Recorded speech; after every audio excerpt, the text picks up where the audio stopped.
Tenemos aquí hoy a Pia Olea de Gender Lab, que han sacado un reporte muy interesante sobre interseccionalidad en el trabajo, y también estaremos con Ana Lucía Mosquera en un segundo, que es especialista en interseccionalidad. Todo eso a propósito, claro está, del 8 de marzo, que es el Día Internacional de la Mujer. Bueno, sin más preámbulo, Pia, ¿qué tal? ¿Cómo estás? Te dejo acá tu intervención. Hola, Kenneth, muchas gracias. Augusto, todas, todos, todes, muchas gracias por estar acá el día de hoy para hablar sobre un tema tan interesante como es la interseccionalidad, ¿no? El mercado laboral, finalmente, hoy en día, yo creo que enfrenta un gran paradigma, ¿no? Donde todas las personas nos enfrentamos o valoramos espacios más diversos, más inclusivos, que las organizaciones finalmente tengan estas políticas claras, basadas en el respeto a la diversidad, acciones concretas, planes de acción, diagnósticos, donde se formen finalmente esos entornos, es algo que actualmente muchas personas estamos valorando cada vez más.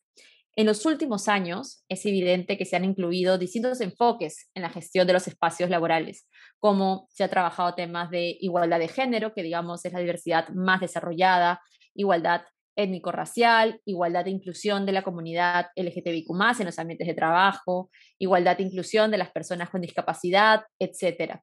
Sin embargo, lo que todavía creemos que está pendiente desde un enfoque empresarial es tener un enfoque de interseccionalidad, es decir, reconocer que las personas finalmente no solo somos una categoría, ¿no? No es que solamente seamos mujeres o solamente seamos hombres o solamente seamos personas con discapacidad, sino lo cierto es que somos un múltiplo de diferentes variables identitarias. Y es en este múltiplo de diferentes variables identitarias que está marcada desigualdad dependiendo de qué características podamos tener. Entonces, este múltiplo de desigualdades que están evidentemente también presentes dentro del mercado de trabajo, porque finalmente el mercado de trabajo está formado por estas personas, es lo que merece actualmente atención. Es por eso que dentro del marco del 8M, del Día Internacional de la Mujer, desde Gender Lab decidimos sacar una guía que aborde esto, que aborde a todas las mujeres desde su interseccionalidad. Es decir, no hablar de una mujer, de las mujeres como una sola categoría, sino identificar que todas somos también distintas dentro de la categoría de mujer. Ahora, una pregunta bastante que nos han hecho en estas últimas semanas que hemos estado promoviendo y dando talleres sobre temas de interseccionalidad y mujeres es, ok, esta nueva variante que me traes, este enfoque, estos nuevos lentes de interseccionalidad que me dices que son importantes para el mercado de trabajo, para mi organización, ¿cómo lo aplico? ¿Qué tengo que hacer? ¿Tengo que cambiar nuevamente todo lo que ya he hecho, todo lo que he avanzado? ¿Qué hago? ¿Qué hago como organización? Y la respuesta es bastante simple también. No se trata en ningún momento de cambiar todo, 180, es decir, todo lo que había hecho trabajado solamente para mujeres o solamente para personas con discapacidad o viendo solamente factores étnico-raciales, ya fue. No, no se trata para nada de eso. Se trata, por ejemplo, de trabajar o de ampliar la definición que teníamos antes de diversidad en nuestras organizaciones. Si teníamos una política ya de diversidad, revisar esa política e incluir un concepto más amplio que tenga como referencia o tome en consideración también esta pluralidad de categorías que pueden ser interseccionales la una con la otra, ¿no? Para poder también así evidenciar y resguardar las distintas desigualdades que pueden enfrentar las mujeres dentro de las organizaciones. El segundo tip bastante claro que ofrece nuestra guía es que tenemos que conocer a nuestro personal, a nuestra organización. Resulta clave poder hacer un censo dentro de nuestra organización. ¿Por qué? Porque el censo lo que nos va a dar es el resultado finalmente de cómo es nuestro personal, no solamente en base al género, hombre o mujer, sino también para poder empezar a cruzar con distintas variables, ¿no? Por ejemplo, situación de discapacidad, autoidentificación étnica, orientación sexual, edad, entre otras identidades de nuestro personal. Pero es importante para poder tener esta mirada de interseccionalidad, conocer finalmente cómo está compuesto nuestro personal. La tercera acción que nosotros promovemos y que es una acción también para tener esos enfoques de interseccionalidad, es que hay No que, tiene. hay que promover liderazgos que sean La ma- diversos o activos que promuevan la interseccionalidad, ¿no? Una forma de hacer esto es finalmente ver quiénes están ocupando estos puestos de liderazgo dentro de nuestras organizaciones y finalmente ver qué características tienen esos puestos. Mucho se ha trabajado en los últimos años sobre promover el liderazgo femenino, pero cuando hablamos de promover el liderazgo femenino es importante ver en qué mujer estamos pensando cuando hablamos de esta promoción del liderazgo femenino también. Entonces, partiendo del hecho de que no se trata de promover o sí, de promover mujeres simplemente por hecho de ser mujeres, ¿no? Evidentemente estamos acá con la corriente de que efectivamente merezcan esa promoción, pero dentro de esa promoción también pensar y ver a qué mujeres estamos dándoles estas oportunidades para finalmente que esto también tenga un enfoque de interseccionalidad. El cuarto tip que siempre damos también es educar y promover concientización. Es importante cuando trabajamos estos temas dentro de organizaciones empezar por educar y promover concientización. ¿Por qué? Porque son conceptos nuevos, son conceptos no familiarizados, con los cuales las empresas no se encuentran familiarizados. Entonces, es importante para poder empezar a trabajar estos temas desde un aspecto laboral, educarnos, concientizarnos y finalmente tener espacios de reflexión y conversación como, bueno, los que acá se presentan, pero que también se pueden presentar en ambientes, digamos, de trabajo.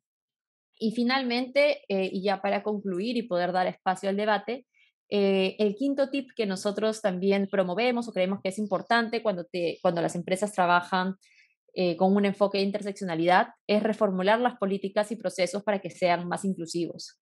Y va un poco ligado al primer punto que estábamos hablando, que es si tenemos una política de diversidad, ampliar el espectro de esa política para que no abarque solamente una sola categoría de mujer, sino también tenga en cuenta las distintas intersecciones que pueda tener. Y con esa mirada, también mirar todos los procesos y todas las prácticas que hemos estado realizando basadas exclusivamente en una sola categoría sin tener en cuenta las otras intersecciones que pueden cruzarse con esa, digamos, esa categoría, ¿no? Entonces, estos son los 5 tips que nosotros estamos promoviendo. Nuestra guía, evidentemente, es mucho más extensa y mucho más amplia. Y sí los invito, si todavía no la leen, a leerla. Es bastante amigable y seguramente ya la tienen todos porque Augusto la ha compartido, ¿no? En el comité de lectura. Sí, muchas gracias, Pia. Efectivamente, y además, para todos los que no lo han visto, les estoy dejando ahorita en el chat del Zoom. Ahí está la guía de NetLab, por si no la han visto. Igualmente, también la pueden encontrar en nuestro bio en Instagram. Muchas gracias, Pia. Ahora le doy el pase a Lucía, creo que ya está con nosotros. Sí, ahí estás, Ana Lucía, ¿qué tal? Eh, Hola. ¿Qué tal, Ana Lucía? Bueno, Ana Lucía es experta en comunicación, en todo lo que es comunicación y también es experta entre muchos temas, interseccionalidad, discriminación.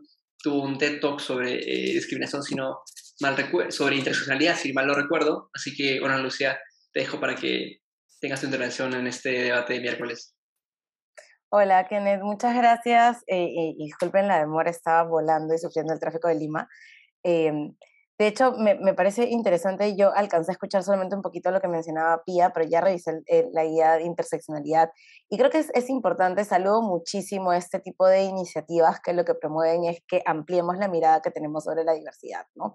Y algo importante que hay que decir en el marco del 8M y de otros espacios también para poder mirar el tema de las desigualdades es que efectivamente si miramos la diversidad desde un solo espacio, desde un solo espectro, no vamos a lograr reducir las desigualdades que queremos eliminar, ¿no? Y en ese sentido creo que es importante que existan este tipo de guías, que existan este tipo de espacios para poder discutir también sobre qué implica realmente mirar las desigualdades con un enfoque interseccional, ¿no? Yo siempre digo que cuando miramos la interseccionalidad, lo que vemos es la brecha dentro de la brecha, no nos quedamos en el promedio, no vemos únicamente a ciertos grupos que han sido históricamente marginalizados como grupos homogéneos ni como grupos universales, sino que vemos dentro de esos grupos cuáles son algunas particularidades u otro tipo de características que pueden diferenciarles y pueden generar una experiencia distinta y también los pueden poner en una situación en la que están más propensos a sufrir algún tipo de desigualdad, ¿no? Y ahí creo que es importante que miremos también y desmitifiquemos un poco a los grupos como grupos homogéneos, ¿no? Es esta idea de hablar de las personas o las mujeres, la población LGTBIQ+, las personas indígenas, afrodescendientes, los adultos mayores como grupos homogéneos, y veamos qué identidades también entran dentro de esta combinación extraña que nos genera el enfoque interseccional. Pero además de eso, creo que es importante que justamente ahora, en este momento en el que hemos empezado a hablar de la interseccionalidad como algo que se tiene que hacer y que es como un imprescindible, un no negociable en el entendimiento de la desigualdad, veamos mucho más allá del reconocimiento de las identidades, ¿no? Porque lo que pasa y el nuevo debate que se ha generado alrededor de la interseccionalidad tiene que ver con ¿qué pasa cuando una palabra, un movimiento, un marco de análisis se populariza, que es lo mismo que pasó en algún momento con el feminismo, y se queda en una capa mucho más superficial, ¿no? Entonces, es importante, obviamente, reconocer las identidades, no como identidades que van en suma, sino identidades que se multiplican, que se intersectan, que se interconectan, pero más importante que reconocer las identidades es poder entender que solamente reconocer la identidad de una persona o solamente reconocer la multiplicidad de una persona no es suficiente. No es suficiente decirle a una persona, yo sé que eres mujer y eres indígena, o yo sé que eres mujer y vives en una zona rural, sino que lo que aplica a lo que debería apuntar la interseccionalidad como marco de análisis y también como marco teórico es a mirar la desigualdad que se esconde detrás de la identidad de cada persona. Entonces, si estamos pensando en realmente tener un enfoque interseccional para trabajar políticas, para trabajar acciones, para, digamos, llevar a cabo investigaciones, estudios o recoger información, tenemos que mirar mucho más allá de la identidad y mirar cuál es el problema que causa que esta identidad entre en conflicto y que sea valorada como negativa. Y mirar y atacar la causa de esa desigualdad para poder generar realmente condiciones más equitativas para todas las personas, ¿no? Algo importante que hablamos cuando hablamos de la interseccionalidad, específicamente para hablar de mujeres, que creo que es además lo que nos convoca en el marco del 8M, es que muchas veces asumimos que existe un problema de las mujeres. Yo estuve en una lectura muy interesante hace unas semanas de un libro que se llama Feminismo de Barrio, que es un libro que habla sobre el problema de las mujeres, y que dice que uno no puede resolver el problema de las mujeres si no resuelve otras cosas que no se entienden como problemas de las mujeres, pero que son problemas de las mujeres. Entonces, lo que dice esta autora es que el hambre es un problema de las mujeres, la educación es un problema de las mujeres, la desigualdad laboral es un problema de las mujeres. Y si no resolvemos estos problemas, no vamos a poder resolver el problema de las mujeres, porque en tanto las mujeres somos muy diversas y tenemos muchos problemas también. Si estos problemas no se atacan o no se resuelven, no estamos ayudando a reducir la desigualdad y la brecha que existe entre las mujeres, ¿no? Del mismo modo, la interseccionalidad lo que plantea es que si no resolvemos estas cosas, si no miramos qué está pasando en la multiplicidad de las mujeres, las políticas de género o cualquier otra política que esté avanzando de manera unidireccional puede inclusive ayudar a ampliar una brecha que ya existe. Entonces, si miramos, por ejemplo, el problema de las mujeres en el Perú, podemos ver que existen brechas salariales, ¿no? Decimos, las mujeres ganan menos que los hombres. En promedio, 25 soles menos que los hombres, en función a 100 soles. Y ese es un problema, digamos, estándar, es un problema que aparentemente afecta a todas las mujeres y es un problema que debemos resolver. Pero ¿qué pasa si intentamos reducir la brecha salarial y no tenemos en cuenta el enfoque interseccional? Si no tenemos en cuenta el enfoque interseccional, nos podemos dar cuenta que, por ejemplo, las mujeres afroperuanas ganan menos que las mujeres que son identificadas como blancas o mestizas. Y las mujeres indígenas ganan mucho menos que las mujeres que son identificadas como afroperuanas o como blancas y mestizas. Si solamente estamos atacando la brecha salarial sin mirar esta brecha étnico-racial o étnica, en todo caso, que es la manera más apropiada de nombrarla, y no estamos atacando, digamos, si no estamos atacando esto, es muy probable que a medida que la política de equidad salarial avance, sigan habiendo mujeres que se queden atrás, ¿no? Entonces, creo que es bastante importante que haya este tipo de espacios, que se generen este tipo de discusiones y que también Gender Lab y otras organizaciones estén trabajando en poder ampliar esta visión interseccional para dejar de pensar en diversidad como algo que tiene que ver con género, que tiene que ver con mujeres y ver otro tipo de diversidades, sobre todo atacar otros problemas como los problemas étnico-raciales en el país, que también tienen una implicancia muy, muy, muy, muy grande en el tema de las desigualdades en el Perú. Yo creo que con eso puedo cerrar algunas cosas iniciales y probablemente hay algunas preguntas luego. Perfecto, Lucía, muchas gracias. Los invito a todos los que quieran hacer preguntas que le anden su mano o que me escriban en el chat directamente. Antes de eso, yo tengo una pregunta para las dos, en verdad, porque coincidimos en la importancia de la interseccionalidad, pero es un desafío aplicarla, sin duda alguna. ¿Cuáles son los desafíos, quizás las barreras para poder aplicar este enfoque tanto en políticas públicas como en general para poder cerrar estas brechas, ¿no? Quizás comenzamos contigo, Ana Lucía, contigo, Pía. Comenzamos contigo, Ana Lucía. Aquí, perfecto. Sí, de hecho es mucho más fácil decirlo que hacerlo. De hecho, estoy ahora dictando un curso que tiene que ver justo con diseño de política pública, digamos, en gestión pública con enfoque interseccional. Y es súper interesante conversar o hablar de casos que han funcionado más o menos, y luego decirles a las personas a las que les estoy enseñando, por favor, apliquen esto, y que me digan, no tengo ni idea por dónde empezar. Entonces es mucho más fácil decir, mira todas las variantes, mira la multiplicidad de identidades, que realmente hacerlo, ¿no?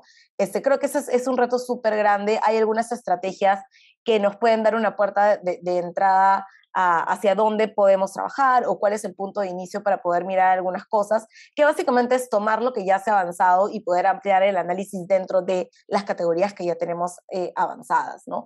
Pero creo que ese es uno de los retos más grandes. La interseccionalidad está muy bien construida teóricamente, hay muchos debates, inclusive hay como disputas académicas entre qué es, qué no es, qué funciona, por qué ya no funciona, por qué tenemos que cancelarla y eso, académicamente hablando, pero es mucho más difícil luego hacer el trabajo de poder transformar lo interseccional o una mirada interseccional en realmente una política, una acción que tenga impacto. Y yo creo que tiene que ver también con práctica, con haberse acostumbrado, con aprender a mirar todo, y no solamente enfocarnos en una categoría, ¿no? Es como básicamente como cuando uno está mirando, está en una carretera y en vez de mirar al frente, miras a todos lados. Y requiere tiempo, requiere práctica, pero una buena manera de iniciar también es trabajar con categorías con las que ya se han avanzado y ya se tiene trabajo realizado, ¿no? Coincido completamente con lo que acaba de decir Ana Lucía, y para no repetir y solamente agregar, creo que desde una perspectiva, desde el mercado de trabajo, cómo han venido trabajando las organizaciones, estamos en un nivel bastante inicial, ¿no? Bastante inicial hasta de qué diversidades estamos trabajando, porque lo cierto es que la diversidad más avanzada actualmente, vista solamente como una categoría, sin enfoque interseccionalidad, son las mujeres. Y las mujeres vistas como todas dentro del mismo saco, finalmente, ¿no? Promoción de la mujer en distintos ámbitos, a conciliación, promoción en temas de que llegan a puestos de liderazgo y tal, pero todo el discurso que actualmente se escucha desde el sector empresarial y también desde el sector público finalmente, habla de una sola categoría y todos finalmente estamos dentro de ese saco.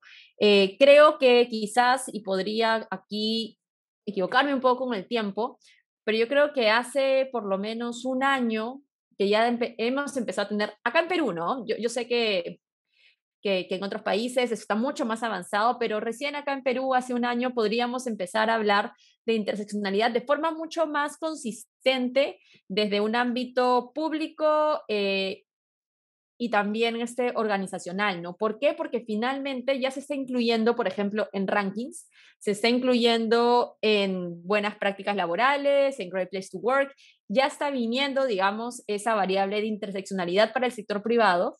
Entonces, ya aunque sea, empezamos a hablar, oye, ¿qué es esto? ¿No? Porque llega la palabra y nos preguntamos, oye, ¿pero qué es? ¿Y cómo lo trabajo? ¿Y cómo empiezo a trabajarlo? Porque yo trabajo diversidad, pero veo la diversidad solamente mujeres, solamente veo PCD, solamente veo comunidad LGTBIQ+. Entonces ya estamos hablando un poco más sobre cómo empezar a trabajarlo, ¿no? Yo creo que el punto de partida, tanto para el sector privado como para el sector público, es empezar a generar data, ¿no? Tenemos los estudios del NI, tenemos la ENAJO, nos dan data bastante interesante, pero esa data no tiene una variable de interseccionalidad cuando hablamos de las brechas de género. No lo tiene. Entonces, si queremos empezar a trabajar interseccionalidad, pues empecemos generando la data necesaria para poder hablar realmente con información coherente, ¿no? Porque si no, todo se queda en teoría. Entonces, desde mi punto de vista, tanto el sector público como el sector privado que ve la organización per se, es genera tu data y luego a partir de esa data, pues hablemos cómo esto se puede trabajar en tu organización con los recursos que tengas y de la misma forma en el Estado, con los recursos que tengas, pero primero veamos bien el problema, veamos bien las brechas, como dijo Ana Lucía, ¿no? Si hablamos de un 25-30% de brecha salarial, pues veamos con lupa dentro de la gran categoría de mujeres, si interseccionamos con temas étnico-raciales o temas de personas con discapacidad o temas de comunidad LGTBIQ+, ¿cómo está finalmente esa brecha? ¿Cómo estamos dentro de esa brecha, no? Entonces, sí, esa es mi recomendación a nivel empresarial y es lo que estoy recomendando. Y a nivel público yo creo que deberíamos seguir el mismo camino.